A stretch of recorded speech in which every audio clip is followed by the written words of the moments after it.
The Ouija of Hollow Creek.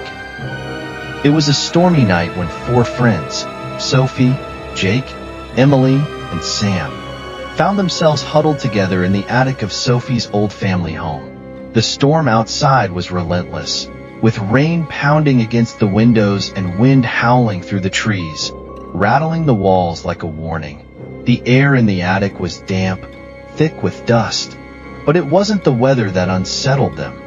It was the object in the middle of the floor. A Ouija board. Sophie had found it hidden in an old wooden chest while exploring the attic. It was ancient, worn with age, its wooden surface scratched and faded.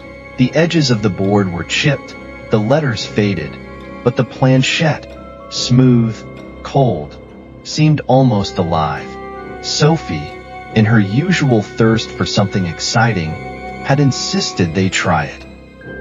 "I dare you," Sophie said, her voice gleaming with mischief. She placed the board down on the floor between them, the candlelight flickering and casting dark, twisting shadows along the walls. "Let's see if it works. Who's up for a little fun?" Jake frowned, clearly uncomfortable. "This is just stupid, Sophie. We're playing with fire here." But Emily, ever the skeptic, shrugged. "It's just a game. If it gets weird, we'll stop." Sam hesitated. "You heard what people say about these things, right? This isn't some harmless toy." Sophie rolled her eyes. "It's all nonsense. Nothing's going to happen." With a nervous laugh, Sam added, "Yeah, right? Nothing ever happens." Emily leaned forward, the candlelight flickering in her wide eyes. "Let's do it then. What's the worst that can happen?" Sophie smiled darkly. "You asked for it." They all sat down in a circle around the board, the silence in the room almost oppressive. Sophie placed her fingers on the planchette, followed by Jake, Sam, and Emily. The air felt unnaturally still, as if the storm outside had somehow held its breath. "Is there anyone here?" Sophie whispered, her voice trembling slightly despite her bravado. She glanced nervously at her friends, trying to hide the thrill of anticipation creeping up her spine. Nothing. For a moment, the board was still. The wind outside moaned, rattling the windows, and the candlelight danced wildly, casting grotesque shadows that made the attic feel even smaller, as though it was closing in on them. Then, the planchette moved. It slid slowly across the board, deliberately, as if guided by invisible hands, stopping at the letter H. A cold wave swept over them, and Sophie's heart skipped a beat. "H," she whispered. "What does that mean?" The others sat frozen, their faces pale in the dim light. Sophie's fingers hovered over the planchette as it moved again, stopping at O. The atmosphere grew heavier, more suffocating. The storm outside raged on, but the sound of the rain and wind had become distant, as if they were in a completely different world. The air felt colder, the shadows in the corners of the room shifting with a life of their own. "Who are you?" Sophie asked, her voice cracking. The planchette didn't hesitate. It slid across the board again, spelling out hollow. A strange chill ran down Sophie's spine. Hollow? It wasn't a name, at least not one they'd ever heard before. "What the hell is this?" Sam muttered, his voice barely audible. Before anyone could answer, the planchette moved again, slower this time, each letter feeling heavier, darker. C-R-E-E-K. Hollow Creek. The name hung in the air like a specter, an ancient whisper from somewhere far, far away. Emily's voice broke the silence. "Okay, this isn't funny anymore. Let's stop." But before she could pull her hand away, the planchette jerked violently toward the yes on the board. The temperature in the room plummeted. so cold it felt like they were trapped in a freezer. A low rumbling sound began to echo through the floorboards, as if something deep beneath the house was stirring. The candlelight flickered violently, casting erratic shadows that seemed to crawl up the walls like living things.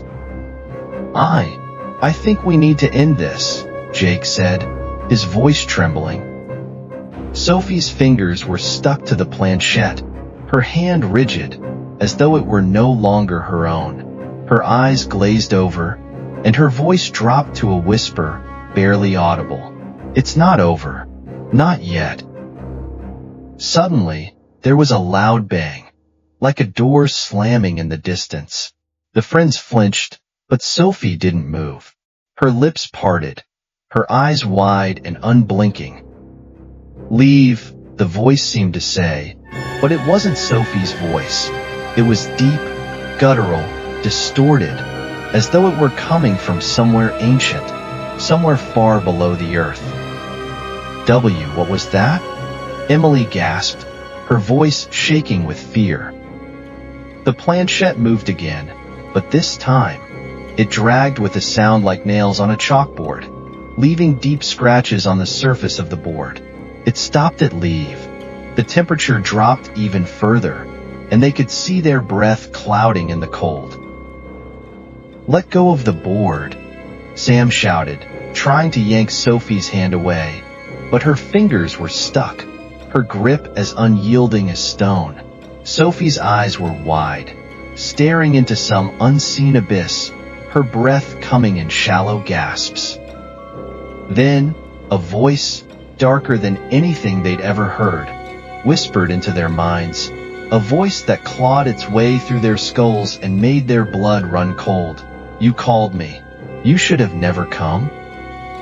The shadows in the room twisted, the walls seeming to bend, and the air grew thick with an oppressive, suffocating weight. The floor trembled beneath them, the sound of something scraping, moving, in the distance.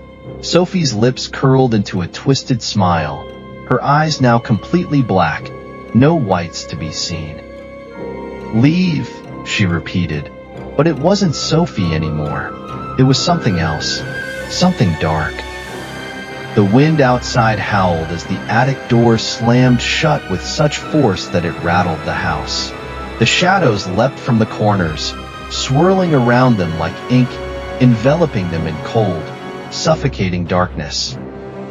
The last thing Emily saw before the darkness swallowed her was Sophie. Grinning, her eyes empty, her smile stretching unnaturally wide. They never found them.